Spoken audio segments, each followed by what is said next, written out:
Welcome to the Onyx Report, a program that critically analyzes the experiences, histories, and perceptions of black males in American society. I'm Dr. T. Hassan Johnson, Associate Professor of Africana Studies at Fresno State, black male advocate, and black male studies scholar. In the program, we examine current events while engaging concepts ranging from institutionalized anti-black misandry to gynocentrism from a black masculinist perspective. Our goal is to remind people of black men's humanity. Call in after a half hour to the show at 310-928-7733. All right. Welcome back to the Onyx Report.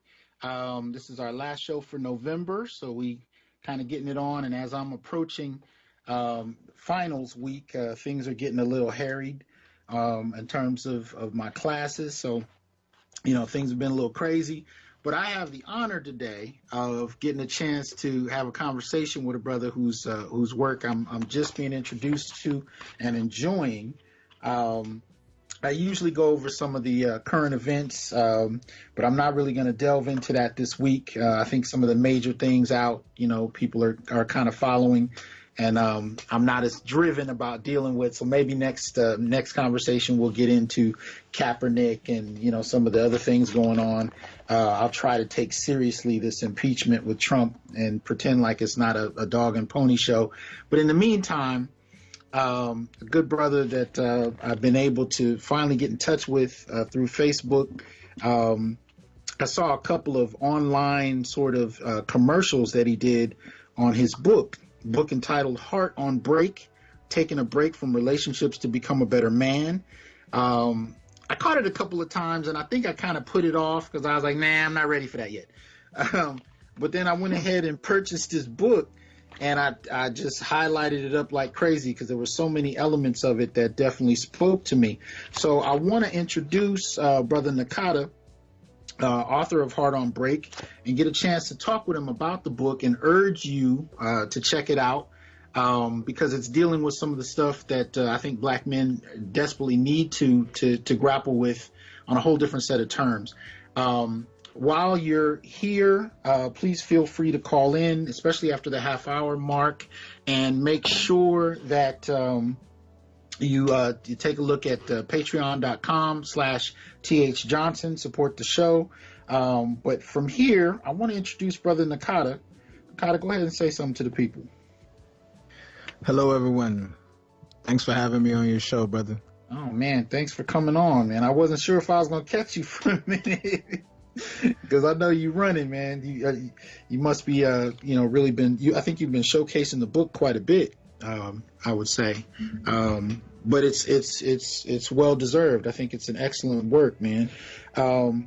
What I do is I generally like to showcase brothers. Well, it's not even just brothers. I showcase what I identify as masculinists, because I developed the concept of black masculinism. And really, when you boil it down, there are a lot of theoretical concepts we can get into. But when you boil it down, it's actually people that take black men seriously and treat them like human beings.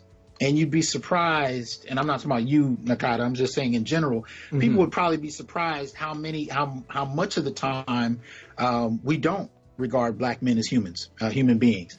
And so that's really the heart of it. And so when I read your work, one of the things that kind of blew me away is you did something that a lot of the dating coaches, lifestyle coaches, relationship coaches don't do. You actually targeted men, and particularly black men, in this work. And you mentioned it early in the book, but I want you to talk to us a little bit about why you made that decision in an industry that is so overwhelmingly focused on patronizing women. How did that come about? Man, it's an interesting kind of thing, actually, because initially people would say, I've been told, especially when it first came to me, because I was going to do a podcast. And I had done podcasts before with my vegan and my wellness businesses. And so I was familiar with that. And then it just evolved. I felt like it was too personal. I was like, I'm not going to do a podcast with all my feelings out like this. But right. Right. But, writing was much easier to do.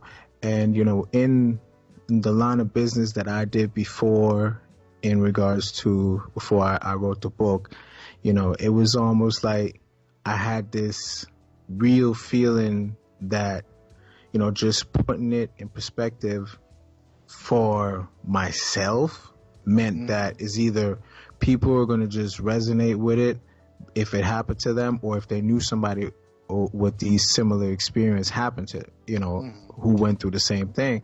So, it became a book, and I chose to go after men and men only men because it's not for women.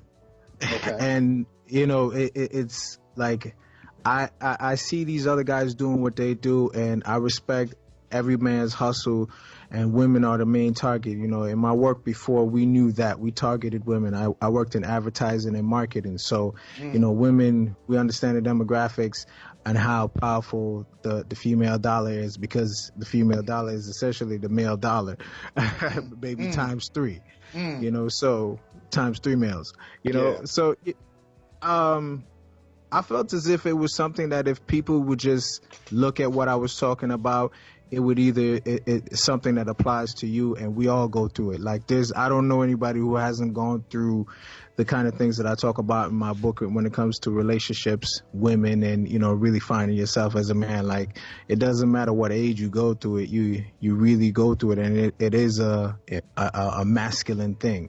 Mm-hmm. Now, see, yes. Now, there's a couple things that come to mind, because I think of men's rights activist Dr. Warren Farrell, and he talked about how women's dollars are spent on women and men's dollars are spent on women. So it's interesting that you point that out. And that explains why so much of this industry, and there's a lot of industries like that. Like, when I think about when I got married, back in 2000, every time we went to a facility, that was focused around providing some service in regard to the wedding, they didn't talk to me. They talked to her. And then they waited for me to give them a check. You know what I mean? So it's definitely that kind of thing where there's a focus in a particular way on women. And so when I saw how you approached this in the book, part of what I just very early on walked away with is he's recognizing that not everything boils down the same way for everybody, right? There are things that are specific to women. There are things that are specific and germane to men, and things that kind of black men may deal with more than others. And I appreciated that. So even in your life examples that we'll get into over the course of the next 50 odd minutes, you brought in life examples that I think brothers could identify with. And that's one of the things that I really liked about the book. Because when I've read, different types of books along these lines, I didn't see myself. You know what I mean?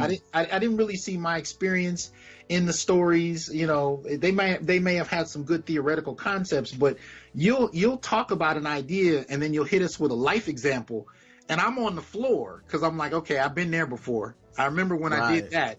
You know what I mean? And so the examples hitting home definitely made the difference. But so you kind of explained what brought you to focusing on men. Tell us a little bit about, your upbringing. How did you get to this point where you said, okay, this is the work I need to do? Tell us about how that came about. Honestly, bro, I felt like prior to writing a book, not that I felt, but prior to writing this book, I was writing another book before in the health field. So, many of my friends and my peers and family members, that's what they expected. But in reality, bro, like, life was really kicking my ass in the relationship department. And it really didn't matter how well or how many, how good, how much money you're making or something like that. If you don't really have that prioritized, and let's say if it's higher a priority than your actual, life's purpose, your work, and the fundamental things, then it becomes a problem, like almost always.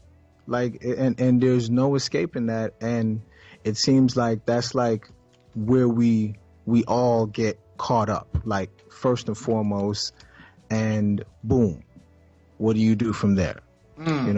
You're left reacting instead of responding, and no one is really able to help you because everybody's saying to you, okay, well, this happens to everybody, Oh, right. But I did wanted to say also, to any of my listeners and out there, appreciate you guys for tuning in, and hold the calls for I guess about 30 minutes or so. Right. We'll do that Appreciate after that, 5:30. Yeah. definitely. Okay. Definitely. So can you talk a little bit about the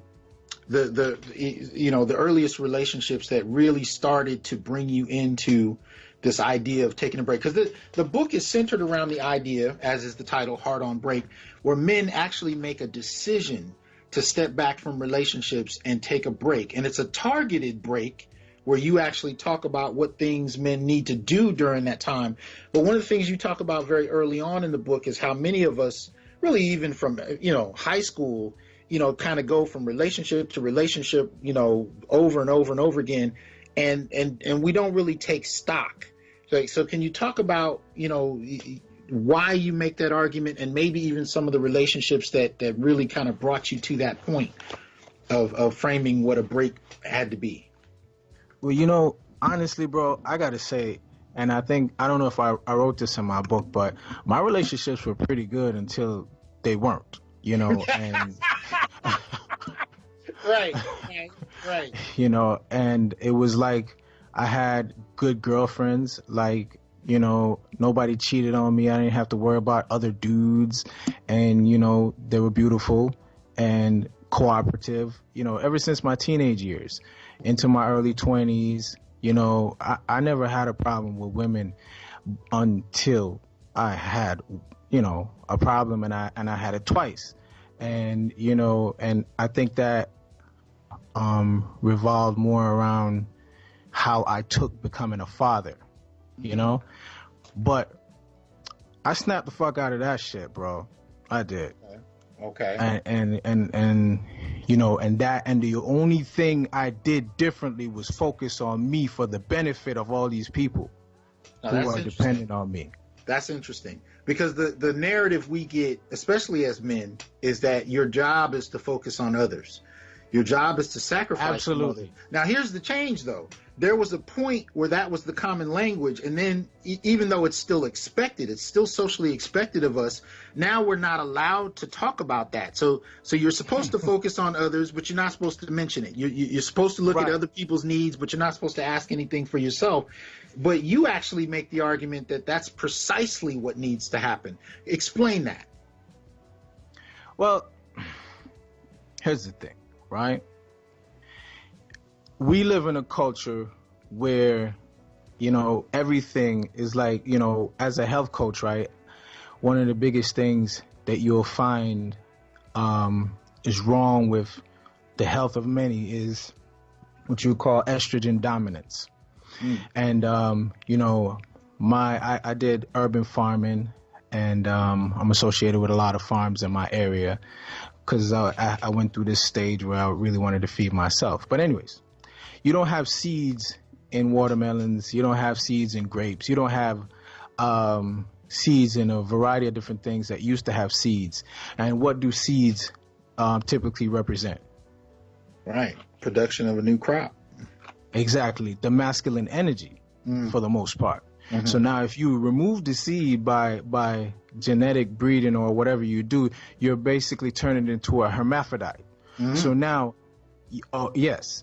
And that allows for the pollinization or the cross-pollinization and various other things to keep the, and they continue genetically. And sometimes they get breeds naturally that don't develop seed, but most of the times it's developed to omit seeds, and so for the ease of people. So now something that had a masculine charge does not have that charge anymore. The same thing with the foods that we eat and many of the byproducts. So we already being like onslaughted by, things that are what you call hormone distributors. They disturb us for the most part. And so we're leaning towards like not being as masculine as you naturally would be in a world that is less toxic, and also in a world where you're not really killing yourself to be a man. It's a natural occurrence. So you have people who are not as masculine as they once were before, bro, and it also, you have women who are stepping into the masculine role based on the missing masculine. So like, to be able to like put it in a perspective of how we all were gypped on masculinity, like, we've got like the watered down versions, and the version that came before us, like, quite frankly, a large majority of the dudes that are like 60 and 70, they suck too, and they actually suck worse than we did, because they didn't, as bad as people want to say it is these days, bro, like, men my age, 35 to 40, like, generally, guys that I go to school with, went to college with, various other things, they ain't slapping the shit out of nobody. You get what I'm saying? But almost everybody's daddy or the granddaddy probably snatched up a woman. Like, we don't do that type of stuff. We are. It's a different environment. It is a different environment. It reminds me. It reminds me of works like I don't know if you heard of Brother Tyrone Hayes, American biologist from Berkeley, but he talked about like the herbicides and the atrazine in particular, and how atrazine is a big one. Right, and he noticed in frogs how it was actually changing the gender and feminizing the frogs, and he was saying this is actually having an impact on people. You know what I mean? And for the most part, I'm not sure how many people took him seriously, but that's on a biological level. But even on a social and cultural level, there's really, and I've been talking about this on social media for the last few years, there's this push to androgynize gender in general, and to soften and tamp down men, and make the argument that we all have to be the same and there are no differences between men and women, even to the point, and this is something interesting I've been seeing annually now. When we get to Mother's Day, we celebrate women in all kinds of forms. We celebrate women that aren't mothers that will one day maybe be mothers. But when it comes to Father's Day, now all of a sudden you have to include everybody, and we can't center the fathers, and there's a problem with that. And so there's this really kind of knee-jerk reaction, even on a social and cultural level, that we've learned, in regard to taking men and how we deal with them. And there's this dismissal of men that's become widely accepted. So again, that's one of the things that I appreciated about the book, because you targeted the group that's mostly dismissed, and you said not only do these men merit reflection, these men need to take a break to reflect on themselves.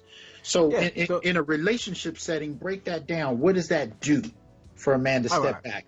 All right, the step back is brilliant. As you can see in the NBA, like, the evolution of the step back has changed the game. Step back threes, stepping back gives you better vision, but the vision that you really want to focus on is yourself. Okay. And the focus on, and like, the issue is like, dudes are self-exploding in relationships. It's like you don't have no pride to actually be a man and deal with some shit on your own. Listen, I'll give you an example, bro. I was visiting, we were on a vacation, me and my daughter, and we were visiting family and whatnot. And my sister, she was picking me up, right? And there was somebody that said to her, "Don't pick that boy up. He's a man. Let him figure out how to move through the city on his own." My sister was like, "Man, like, where you from? That's not how." Right. That's not how we do. But it was funny how his perception of being a man involved solving your own problem, which is true, right? So like, you need to be able to solve your own problem with your wise men, with your father, with the men and the elders, or be able to decipher if the information that you're getting from these cats is actually helping you become the best version of yourself. Because if you're a go-getter, right, you're probably 10. I mean, I'm not just talking about a talking go-getter, a do go-getter. If you're a go-getter, you're probably about 10 to 15% of the whole population. You get what I'm saying? Okay. Most people just want to do something and do something really well, whereas you have different kind of people who want to start shit and expand it to various different levels and change the world with their inventions and their ingenuity, right?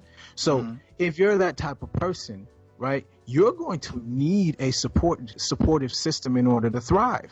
Now, if your woman or your society or your culture doesn't even believe you have that kind of greatness, no, we're just going to limit all the greatness to the existing billionaires and some kind of technological advance type of stuff that'll make you a millionaire or make you rich, but there's so many other great stories of what men are doing that are being suppressed, that is not being released, from the perspective that it is. There's some shit that's just really masculine, and it should never offend women, and in reality it doesn't offend women. This is the propaganda and the foolishness that you're talking about, especially when it pertains to these days and mother worshiping. I love my mama more than anybody I know, you know what I'm saying? But who's to say that? Everybody feels like they love their mama the most, right? Unless you have a bad relationship with your mama. And then you might not love your mama, and you might not love no women, but at least if you take a break, you got to deal with that shit. You have to be able to put yourself in a position. So the break is really all about solving your problems, getting the help that you need to solve your problems, and then look, just see how relationships going to change. And that's important, because when you talk about taking a break and solving your problems, we don't often think of it that way. You know what I mean? You'll be in a relationship, things will go as they go, and then of course by the time they end, and a lot of times they may even end poorly, we're on to the next. And a lot of us are taught, and this is especially through media, right? We're taught that another relationship, another person is going to make you happy, make you look a certain way, and so you deal. And you might find that you've experienced so much damage that you're not even paying attention to, that you're really bringing a lot of trauma from one relationship to the next, right? Talk about what men, going from relationship to relationship, what men tend to bring into a situation when we haven't taken a break. What does that look like? Oh my gosh, bro, it looks like various things. Oh my gosh, like I've had a lot of women in my life, tell me stuff that I'd be like, wow, like he told you that, wow, he did that. I'd be like, wow, like in some stuff, like if you had sisters, like you would bring out the guns. You get what I'm saying? Like dudes. Okay. Men? So you say if it had happened to my sister, I would have brought out a gun to protect her because of what happened. And is that what you mean? Like you talking about in terms of what men have brought to the table with other women? What I'm saying is the result of not dealing with your problems, and then having to go through that with a woman, you're devaluing her by just. Her experience now becomes some dysfunctional shit. And at that particular moment, you may think or may believe that you're not dysfunctional because the dysfunction that's happening in your life is happening in 3 out of 5 people you know's life. So that's a normative kind of thing. So we're not really looking at our dysfunctions as dysfunctions now. We're talking about it more on social media and various other places, so the awareness has increased tremendously, right? Just like in the case of mental illness, right? People are talking about it more now, and people are being real about their various states of feelings. But in real talk, like if you let's say, for example, if you got money, what, you don't have feelings, you should just pay. Like if you got money, does that mean that you can't not leave a tip to somebody who's a shitty waiter? You get what I'm saying? So it's like, in reality, like if we don't really focus in on dealing with these problems before we go into these relationships with these women, like we got to consider what is going on. Like, a lot of us, man, people get mad at me, like shit, I'm used to it. I say what needs to be said, especially in this department. Like it ain't no badge of honor to have baby mamas. Okay. You know what I'm saying? Right. It ain't no badge of honor. So for us who have women that, that we're no longer with, they have our children or whatever the case is, and you're moving on, like, that's 2 separate homes.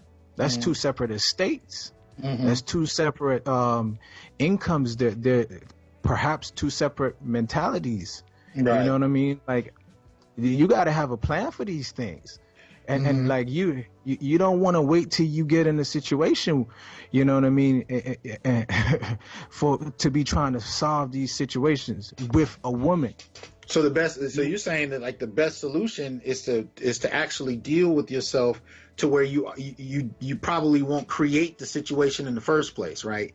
And you might even be talking about issues that go back not only through relationships that we've had, but even through childhood, or even Bang, bang. not only so childhood, because there's something I want to say about that in a second, but also in terms of the relationships we sort of inherit, right? The relationships we grow up seeing, and that can be in your household, it could be in your community, it could be on Simple TV. stuff. But you inherit these experiences and these ideas that are often dysfunctional and traumatic, and you're carrying that. There's a paper by a good colleague of mine, Tommy Curry. It's by Curry and Utley. It's called "She Touched Me," and it's an interview with black men who have been violated at a young age sexually, right, Man. by women and men. You know what I mean? And the paper kind of studies what happens to these men as they come into adulthood, carrying the baggage of those experiences. Now, it doesn't help that we live in a society that really doesn't care about boys, especially black boys. So you carry these experiences that nobody validates, and they were traumatic. But then you bring them into relationships. You know what I mean? Mm-hmm. You bring them into relationships, and so the paper kind of deals with several, like 5 different men, if I'm not mistaken, that bring these different kinds of things, and it's everything. It affects everything from, erectile dysfunction to communication in relationships to, even the very idea of what you want out of a relationship. All of those things, are already kind of damaged for those men just with their childhood experiences.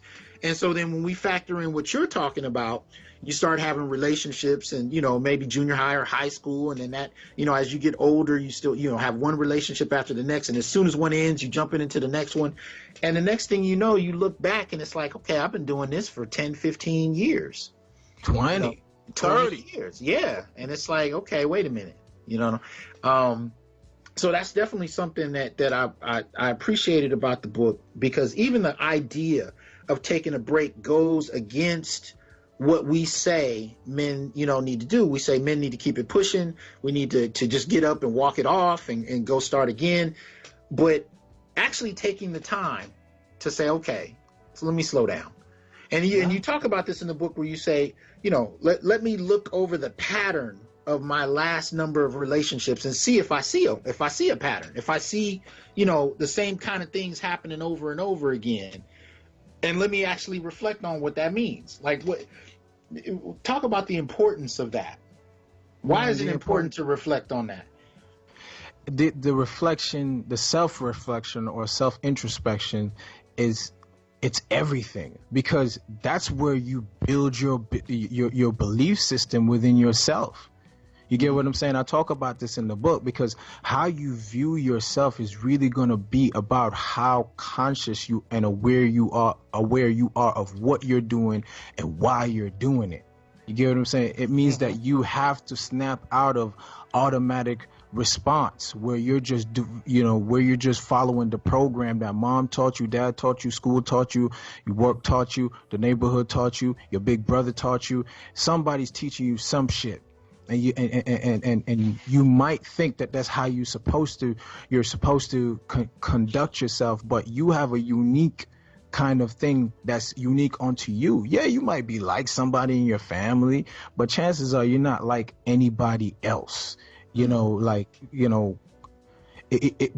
if you pretend to be, you may think you're somebody you're not. And that purpose and those goals that you set, you'll find these goals failing like a mug. The shit just not working out because your perception of who you are is not really built on who you are, because you never took any time for yourself. Listen, it's rare that we got the guys that are born musicians, born athletes. That's not a huge percentage of us, bro. But everybody's got something. So like Like, this is your freaking, like, I'm excited about this. You know, I work with guys all the time because, like, it's like you could do this shit almost mentally.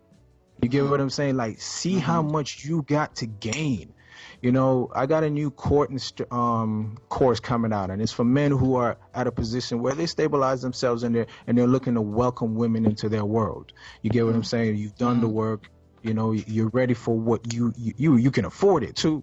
You get what I'm saying? That's big. And so that's a big thing, because you got to be able to afford, you know, what it is that you want. You know, let's not put woman in front of it. Put everything in front of it. You've got, you know, and so the course is really about men being able to understand why do all of this stuff. Like, you got to be able to set the course out for what it is that you want for your life. And really and truly, man, you don't need anybody else's influence after a certain point. You need your own thought, your own intentions, your own awareness, whatever you have to do in your life to spend some time with yourself, thinking about what it is that you want to do, so that way you can lay out the foundation or the plan for it.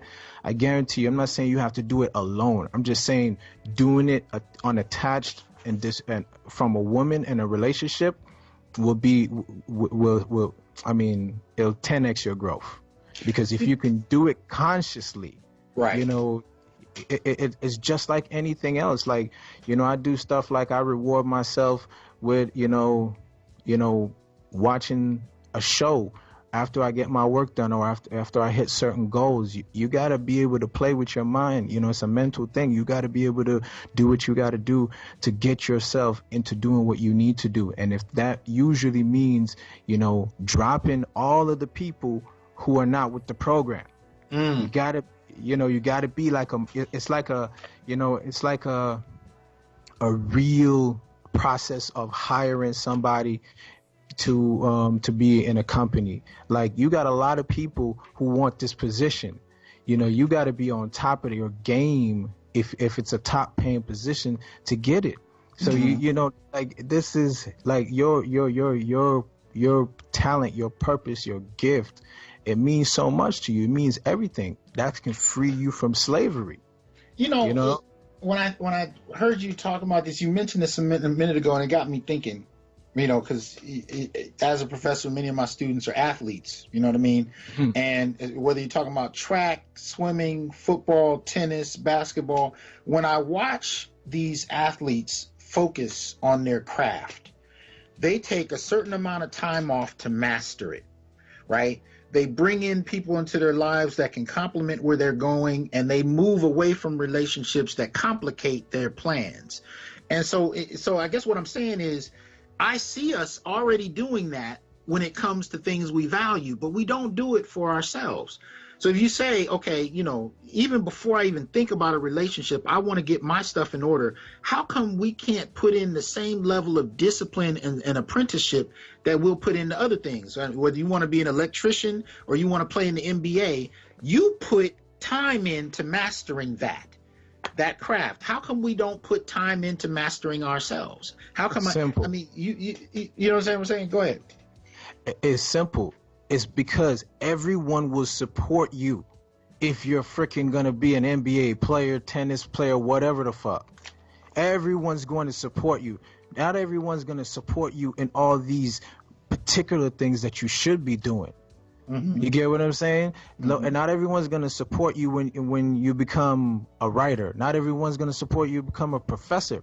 But guess what? If your ass was selling shoes, you get a lot more support. If you were selling some products, that's why I tell people all the time, I sell books. You know what I'm saying? Mofos don't read unless they want to. So like, it's not the same as selling shoes. Right. Everybody in my family would have, and everybody I know would have my shoes if it was shoes, because they'd be some fly shoes. But the point is, everybody's not gonna read my book, because reading is just some shit that it requires it requires some extra mile, extra motivation. You know, it ain't for everybody. No, so and that's definitely true. So therefore, shoot, everybody gets it's pretty obvious what the benefit is for everyone if you're going to become a movie star or an athlete or certain things. But if you're not, then what? You're Hmm. not valued. You still valued like a mug. Well, especially if you come to know, yourself. Like if you come to the point where you understand your weaknesses, your flaws, your gifts, your strengths, and you actually see this thing I've said a couple times. I have an organization of young men that I work with at my campus, Mhm. and at one point, it's about 2 years ago, we were having a conversation, and I asked them, "How many of you have dated women that had lists?" And they were like, "What do you mean lists?" I said, "Well, lists. Like they had a list of requirements for whoever they dealt with." All of them raised their hands, right? That All of them. you had to be over 6 feet tall. You had to make six figures. And these were men who were 17 to 20 years old, and they were told they needed to make six figures right now, not in the future. Like you need to Hmm. be able to make six figures right now to be worth my time. So these women had lists. Six-figure income. You need to have your own place, your own car. All these kind of dynamics. Even though we're moving into a recession, you still have to have all these things to be worth my time. And then I asked the men. I said, "How many of you have a list?" Not one hand went in the air. Not Wow. not one hand. And this is what I'm I getting never to had a in list terms. neither. You see what I mean? That's what I'm talking about. Neither did I. But it I dawned on never me had in a asking list. the question, why do I not have a list? And part of that was women have been, especially since the 1980s, they've been kind of socialized to see themselves in a particular way and demand something from partners. Men, not so much. I mean, we kind of, what we're taught is, she kind of comes into your life and she floats in on the air and makes everything special. And you have to be worthy of her, but you are not to ask anything of her. You know what I mean? So Right. even when you talk about marriage, you need to be able to provide a home, you need to be able to provide structure and security and protection. But when you ask, what is it that she's supposed to provide, men will have a blank look on their face because beyond sex, we don't really have a sense. So to take time off to say, okay, not only am I going to figure out who I am, I'm actually going to figure out what I need. What And I that's need. not something I ever hear men really talk about until the last decade, where men actually even ask the question, what is it that I want to have? Those kind of questions we are not really taught to ask ourselves. Right. It's ironic because we we all have a genetic blueprint that attracts the other genetic, or it's composite, or it's opposite. Hmm. But I say composite in the sense where there are some markers within us that another person makes us feel whole. Does it make us whole? No, but it makes us feel whole in that particular department, and we're constantly attracted to these people. Hmm. So we're gonna be attracted to who we are, but the emphasis is just really on the attraction when it comes to the male species as of lately. And Hmm. so now what it is we've lost. This is what I talk about in my new course. We've lost what it means, the art of courting. We Hmm. don't know how to court women. We don't know what the purpose of courtship is. And so therefore you don't even know what you want, because you don't even go over listing these things or talking about these things enough with yourself or with any of your quote unquote dates. So Hmm. what are you doing? That's why I say in my course is most dates these days is just sex auditioning. That's Right. Right. that's really what it is. So when a man actually learns how to court, he's learning. It's like, it's from the saying how, if you read Robert Greene's any of his books on mastery, or kingship, or various other things, in the king's court there are many people vying for a position. Hmm. At any point, the goal is to gain favor with the king, so that way, because the king's ultimate objective, despite what people think it is to show favor to amongst his clansmen. You know what I'm saying? So Hmm. the king has an exceptional ability to recognize the talented, or the up and coming, and the various different people, and push some love on them and put some light on them. And so that's what we are all looking for in courtship. So in courtship, you're doing a dance, trying to get what it is that you want, because that's what courtship in the royal court would be like. It's getting a position for yourself. So that's how marriage and relationships need to be. The physical aspect is always going to be quick and easy. Can I do Hmm. it or not? Like Hmm. you make these these physical connections instantaneously.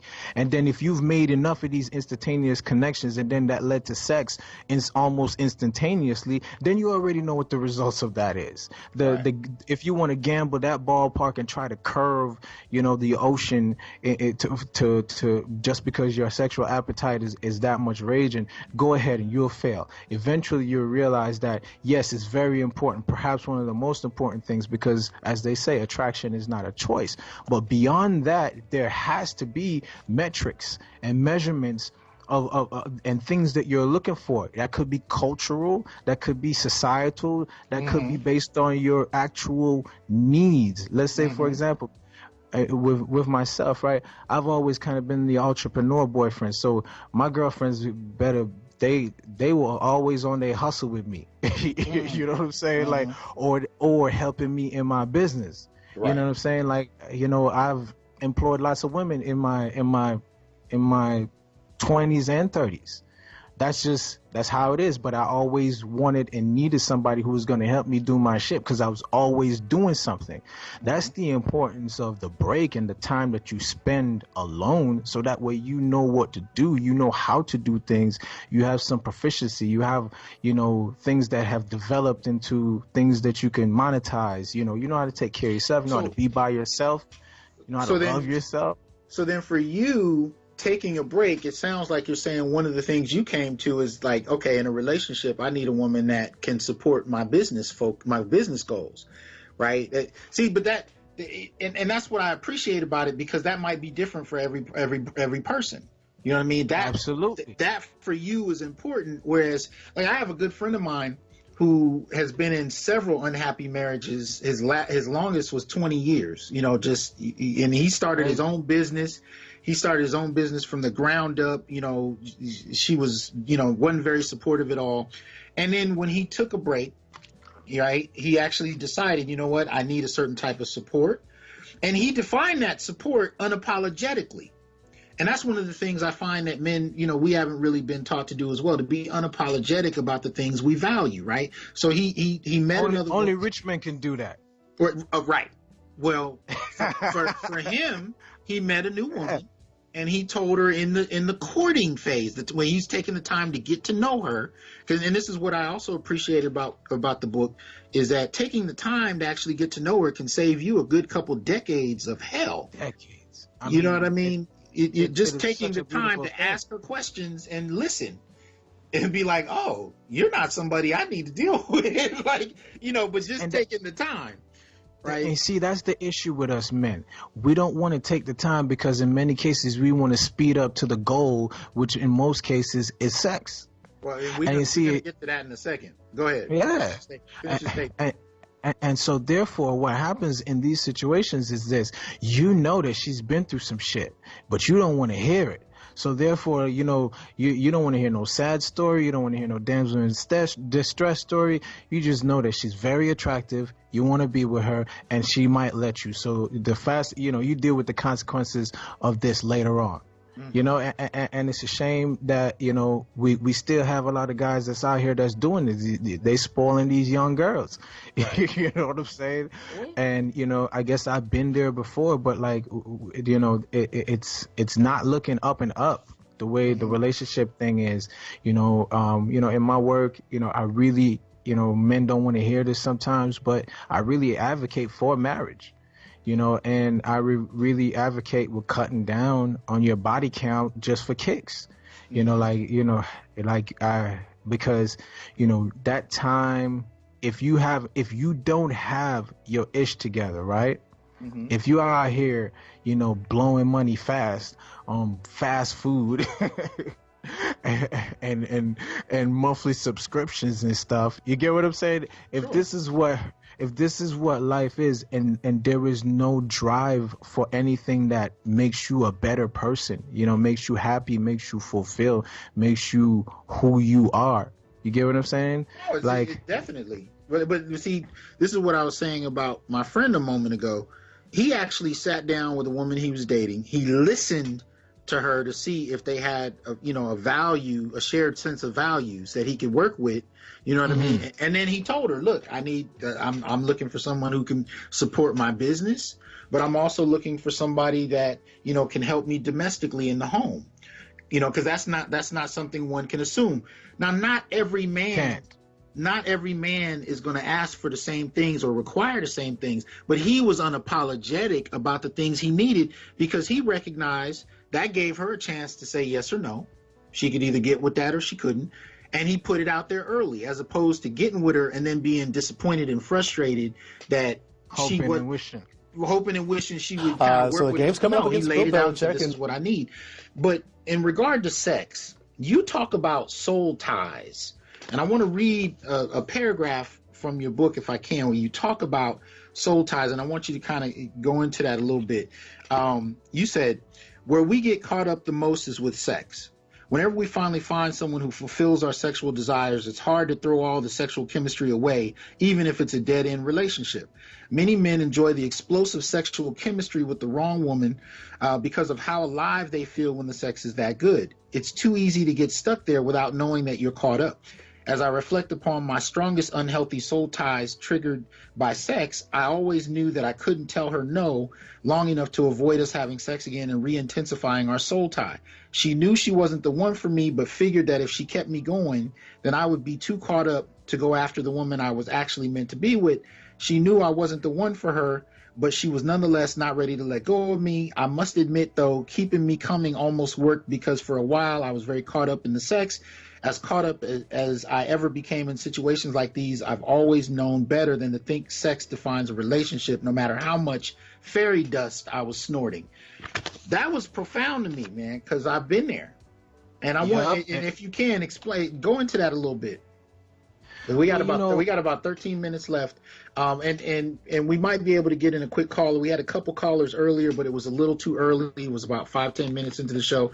But call in at 310-928-7733 if you got a question for Nakata. We can answer real fast. But go into that. Bottom line is, bro, sex is a hell of a drug, and then you add other drugs to it. You get, and whether that be a simple drug as alcohol, but alcohol is the don dada of drugs anyways.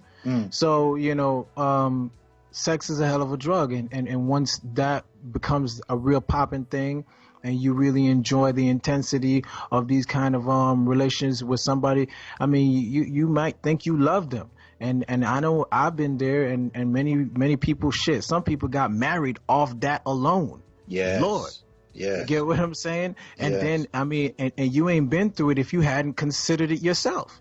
You know, so, and almost entirely off sex. So that's just the facts. It happens, and that's why, these soul ties need no sex in order to break them. You're not breaking them by breaking her off with some D every so often. No, no. Yeah, pulling back. You gotta sharpen the jade stone another way. You can't. It's not gonna work, especially if you keep. And then that's the thing. People be having the biggest problems with each other, sleeping with each other. Mm-hmm. So you're saying it's like a distraction from what's really going on.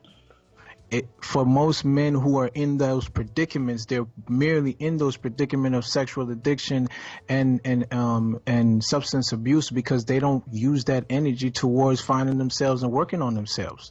That's the source of the problem in the first place. If you had yourself to focus on instead of thinking that life was about being validated by your approval ratings by women. You get what I'm saying? If you had yourself, if you were taught from a very young age the importance of manifesting this thing that's within you, if you were taught that, bro, please, bro, everybody would already know what you're on because it would have been evident probably from a young age. We wouldn't be running around here at 30-something years old confused about who we are. That's how important this process that most of us never had is. And so, your ability to make the necessary adjustments as an adult, as a man, no matter what age you may be, is critical. And that's what the book is about. That's what the movement is about. That's what everything that I'm doing is about because, so many men have gotten back to me, and told me what a difference, these strategies make in their life. And, it's amazing because, like in my course, I was just talking about the fact that, that's exactly what happened. I profited from my pain. I wasn't going to let anything keep me from manifesting what it is that I need to manifest in my life, and I was there where emotions of things not going right, me being taken advantage of, all these kind of different things, F-ups, life stuff, working a sales job and not making any commission, having your wages garnished, being pulled over by the police with your kid, and the police says to you, "Oh, that's the child." Those type of things. Life happens, but guess what? If you let that keep you from being able to channel what it is that you need to channel that's within you, you will be repeating life happens stuff when you're 50. You know what I'm saying? And that's critical, because you're talking about the difference between things happening to you and what you go create in life. And if you take the time, and this is something, because I'm going to actually have my black male group read the book, because I want us to have a conversation around actually taking the time to do that. Because I wish I would have more purposely done this at 20. You know what I mean? Now, I took the time to build my career, but I really wish I'd have taken the time to really put the same energy into building my career into each area of my life, so that I would have been more prepared. And that's what I want these young men to do when we go through this book. I want them to actually take the time to step back and say, okay, what is it that I'm about? What is it that I want to do? How can I achieve that? And where does relationship or relationships, however they define that, where does that fit into a life plan? Because most of my young men don't have a life plan, even though they're in college. And this is what's critical about it. They represent, like, the upper echelon of young men their age, because they made it to college, but they don't have a life plan. And that becomes concerning, because I see what ends up happening when you don't have one. So I want them to actually take that time to actually reflect and say, okay, what is it that I'm trying to build? What do I want my life to look like? And then how do relationships, including friendships, where do they fit, or where do I choose to have them fit? And, maybe some relationships don't need to happen. You know what I mean? Not only with women, but with some of my boys. If I'm moving in a direction, I remember I came home to visit, I think this was like my second year in school, and I saw one of my best friends, and we were driving, and we got pulled over. I don't remember if I was speeding or whatever.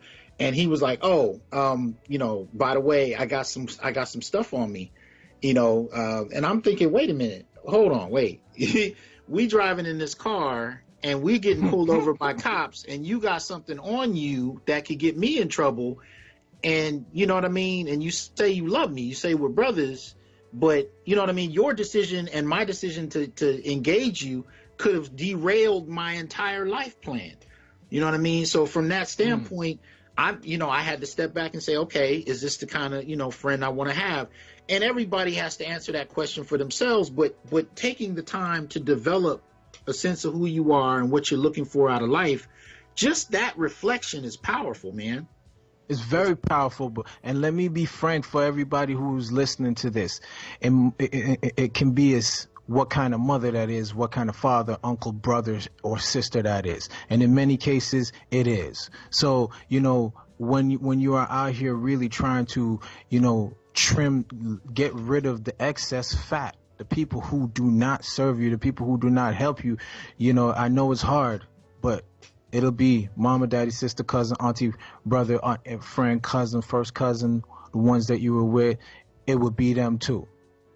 So it definitely boils down to those friends from the neighborhood and various other friends that you've known the longest as well too. But I say to people, listen, you ain't popping, you're not doing anything if you're not losing some folks, honestly. So you should. So you saying you should actually prepare to lose some relationships once you figure out where you're going in life. I, I mean, once you figure out where you're going in life, you're gonna instantly start losing. You ain't even gotta prepare. Mm-hmm. Because you're going to be so committed to your thing that by nature you didn't even realize that so and so don't talk to you no more. Mm-hmm. You know, with my time between what I do, I realized that I couldn't talk to so and so anymore, because every time I talked to so and so, the nature of the conversation wasn't uplifting or profitable, or it cost me time that I could have been using to something else. But I really like talking to so and so, but I can't. So, you know, for a lot of people, their time's already slotted out with jobs and various other responsibilities, you know, so it's up to you and how you manage other people around you. But that's definitely a huge part of this whole taking a break thing. Like, I might have to hold up, I might need to take a break from you. You know what I mean? Like, every time I see you on some negative stuff, like, you know what I mean? Like, stop asking me about a job. Look how long I ain't worked one. You know what I'm saying? Like support, you know, support what I got going on right now. Like, if you are not a part of this movement that I'm doing right now, I'll holler. Right. And that's okay. And that's one of the things I definitely want people to know, that's perfectly okay that happened. Let me see. We got about 3 minutes left, and I want you to tell us, you know, where we can get in touch with you, where people can find the book. But before you do that, what is it, especially for young men, what is it that you want them to get out of this book more than anything else? That you're rich, you're wealthy, and you can pull that outside of you by focusing on you, by focusing on that one unique talent. Don't worry about if somebody else has a similar one. You know, stop worrying about everything else and everyone else and really focus on that thing. You know, if you can connect with it, let's say something that you felt ever since you were a child, connect with it. It's probably truer to who you are than who you thought you were. So in all reality, this is it. This is it. These are the things that make you admire some of the world's billionaires, because they stuck to that it thing. Stick to your it thing, and be willing to cut people off with your mighty sword to protect your space in order for you to grow. You got to get serious about this. You got to get serious about this. That's it. That's all my coaching is about. That's all everything is about. You know, going in relationships is just like a whole different bracket, though. You know, so the first aspect of this is the break, and the break is to really just drop everyone else and really focus on what it is that's gonna make you, you know, a billionaire. You know, and we're talking about not necessarily financially, you know, because the term billionaire originates from those who have a lot to give. Now that's important, you know, because my student in the CSU system here in California, the California State University school system, 70% of black men drop out in the first year. And that's the small percentage that actually make it. So actually being able to step back and take a break and create a plan is incredibly important. And I think it would turn around a lot of people. Real quick, we got 1 minute left. Tell us where we can find you. Tell people where they can find the book. You can find the book at thewisdomhut.com, or you can go ahead and order it on Amazon. That's Heart on Break, thewisdomhut.com. You can look at my blog at heartonbreak.com. And I am, of course, on Instagram. I am Nakata. That's at I am Nakata. And, you know, I'm out here doing my stuff. You got to join my members only groups, The Wisdom Hut on Facebook. Like, you know, it's really exclusive. We're really out here just trying to show you that you got gold. And that's perfect. And for those of you that celebrate Christmas, get a young man this book, get an older man this book. You know, anybody you see who needs it, let them check it out. Thank you, Brother Nakata, for being on the show. I appreciate it. And as far as the Onyx Report, we will be back December 1st and 3rd Wednesday. So our next show will be December 4th. and we look forward to y'all coming back. All right.